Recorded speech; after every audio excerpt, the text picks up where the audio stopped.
Dans la grande jungle d'émeraude vivait un jeune léopard nommé Maro. Il était rapide, agile et plein d'énergie. Mais il avait un défaut, il parlait trop. Quand un problème arrivait, il se plaignait. Quand un défi se présentait, il expliquait pourquoi ce n'était pas possible.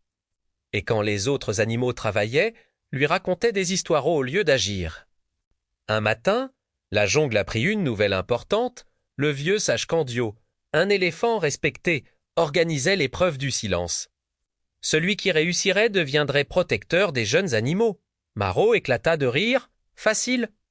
Je suis le plus malin ici. Mais Candio répondit calmement.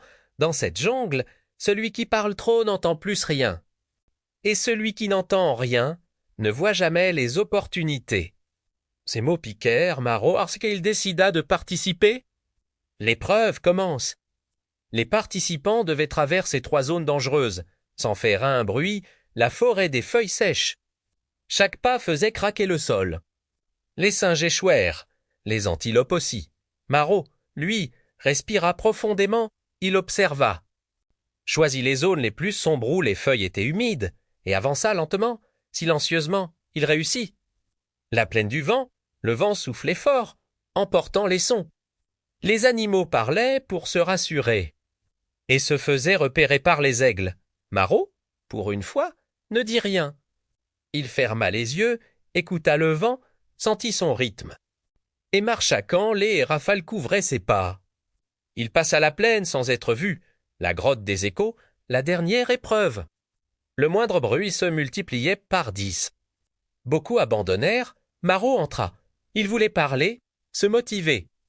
Mais il se rappela les mots de Candio, le silence n'est pas vide, il t'apprend. Alors il écouta.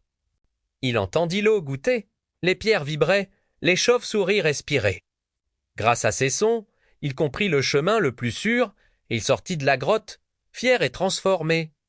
Candio s'approcha de lui. Maro, tu as compris. Le silence n'est pas une faiblesse et est une arme. Il te permet d'observer, de réfléchir, d'agir au bon moment. Depuis ce jour, Maro devint l'un des guides les plus respectés de la jungle, non pas parce qu'il parlait fort, mais parce qu'il savait quand se taire.